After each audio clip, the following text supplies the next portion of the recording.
Today we are doing one of my favorites, one of our go-tos when we're doing events for catering. Who the fuck is calling me? Fountain. Ay, ay, ay. Okay, hold on. All right, we are back. Same place, different time, different dish. Take two. Today we are doing one of my favorites. It's a seared cauliflower steak. I am a huge meat eater. I don't believe in vegetarians. I don't think they're a real thing. But this may convince me otherwise because I'm telling you, it is just as filling as an entree, but it's all veggie, baby. So I'm so excited to share it with you, and I'm gonna stop talking so we can get right into the damn thing. Okay, so to start this dish, as you can see here, I'm just taking the cauliflower, I'm taking off all of the cute little green stems, I've given it a real quick little massage with my fingies. And just kind of cleaning her up a little bit, you know, just getting all those bits off, and then I'm going to go in with my knife a little bit later and get a little bit more specific with it. But for right now, just do your thing, have some fun, take the green off, baby. Okay, so now that all the green is off, you can see I'm just taking my knife and just very carefully kind of going in and slicing off the base of all of those little leaves that were on the cauliflower. It's okay if you leave a few on that are deeper into the cauliflower because we are going to roast it, so that'll cook down nicely and get tender, but you do want to make sure to try to take off as much as you can. So you do want to cut your cauliflower's head on each side, about an inch on each side, just to kind of help level things out and make sure that when you cut your steaks they don't fall apart or anything, because the farther out you go from the stem towards like the left and the right of the cauliflower head, the more florets you're going to get when you cut it. So that's going to fall off anyway, so I'm just taking that out of the equation now, cutting it off, saving it, using it for soup. And then you just take your newly leveled off cauliflower piece, slice it right down the middle, and you're left with two absolutely beautiful little heads of cauliflower. Okay, so then I take the canola oil or whatever oil you want to use, and I put it actually, instead of on the cauliflower, I put it onto my sheet pan, which is just going to be easier for me to season the cauliflower with. I'm putting a little bit of paprika in there. I'm going to take some salt and pepper and do the same with that. I have a little bit of chili pepper as well for some spice. And then I'm just going to rub it around, get it all into the nooks and crannies of the cauliflower, and really make sure that each side is really well seasoned and well incorporated into anything. It just works really well here. And then if you want to go back and add a little bit more on either side, hey, do the damn thing, girl. Do it, okay? As you can see, I am applying a pretty decent amount of pressure here to make sure that I get a lot of the, like as much of the cauliflower as possible seasoned with the spice mix that I have. There's a lot of like fucking nooks and crannies in this bitch, okay? So you got to get it all, and it's a lot easier if you push the bitch down into the sheet pan as opposed to just drizzling it on. Okay, so before I go ahead and start to cook the cauliflower, I'm just going to get my mushrooms ready. I'm just using some beautiful little shiitake mushrooms here, cutting the stems off at the base, and then I'm just going to quickly run through them, get some slices done, and I'm going to sear these up to be super crispy. Yes, that was super with like 6 S's, super crispy. And it adds just a really nice textural difference to the cauliflower, but also this beautiful like earthy wood notes in there too. Okay, so I put some oil in the pan for my cauliflower. Just some canola oil is fine.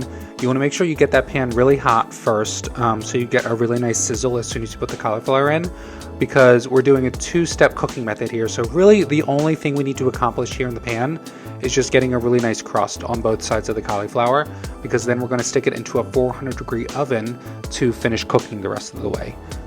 So it is very important and imperative that your pan is hot, okay? A little bit of oil, crank the bitch up to high, and give it like 3 minutes, and then come back, put the cauliflower in, hear that sizzle, do a little dance, have a glass of wine, flip it over, do the same thing, and then put her in the oven. Always got to give it a cute little sniff to see how we're doing.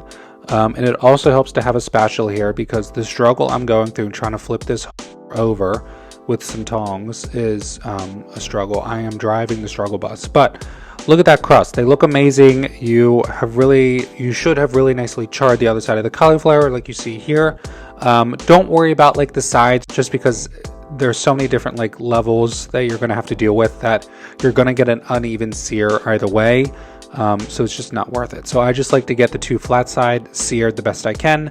And then, like I said, we'll finish it in the oven. Okay, so I'm about to take these out of the pan, and I'm just going to put them onto a sheet pan with some parchment paper on top.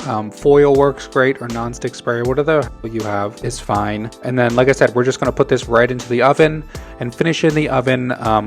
You know, for mine, I cook them about another 15 minutes for them to get totally tender, like right in the middle of the stalk. Okay, so here I'm using the same pan that I did the cauliflower in, and I'm putting the mushrooms in there as well, just to really soak up the rest of the flavor that was in there and not let all of that go to waste. But again, you do want to make sure your pan is very hot for this, because if it's not hot enough, the mushrooms will start to release the water that's in there, and it'll just steam everything instead of getting crispy. So as you can see here, as I'm flipping them, you have virtually no water in the pan, and they all look beautifully brown and crispy. And let me tell you, they were like little mushroom fries. They were so good, so good. So, and you don't need to cook them long, just get them crispy. You definitely don't want to overcook or burn them. Okay, so my cauliflower is out, it's done. A good way to test it is I usually take a knife and just kind of let it fall into the middle of the like stalk on the cauliflower. And if it goes in relatively easy, if it feels pretty tender, then that's how I know that it's done. You know, it's obviously much more forgiving than a piece of meat or something, because you don't need to cook it to a certain temperature. You just need to know that it's cooked enough for you. Okay, so for plating, I always like to kind of lay the cauliflower heads on that little bit of jazz finger action for you.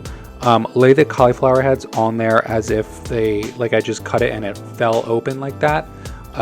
Take a few of your crispy mushrooms, lay them on top beautifully, get a nice little layer going, and then a little bit of oil, a little bit of herbs, some more salt and pepper, and you're set. And that's it. And let me tell you, this is one of the most delicious, flavorful, whatever the hell that you'll try. And it could easily take the place of different, because look at how much food is on that plate. That's a lot of food. That's a lot of food, girl, no matter which way you cut it. All right, so that's it. We did it. We made it. We got to the end. You're still alive. I know there's no meat on the plate, but just trust me, girl, you're going to be okay. I promise. Looks amazing. Must say I outdid myself. That's that. But again, one of the best, I think, fully vegetarian dishes I've made and I've had in a while that I can like fully consider, you know, switching out a steak for every now and then. So I urge you to try it. You can do this with a few different types of vegetables. I know you could probably do it with broccoli. I think cauliflower obviously works best. But like this same method of like searing and then roasting and topping it with some greens and mushrooms and some other earthy ingredients just really makes any vegetable shine. So, as always, thank you for joining. Thank you for watching. Thank you for sticking up. Putting up with me, because clearly I don't know what the fuck I'm saying 95% of the time. But it's always a pleasure. Like, comment, subscribe, smile, and I'll see you in the next one.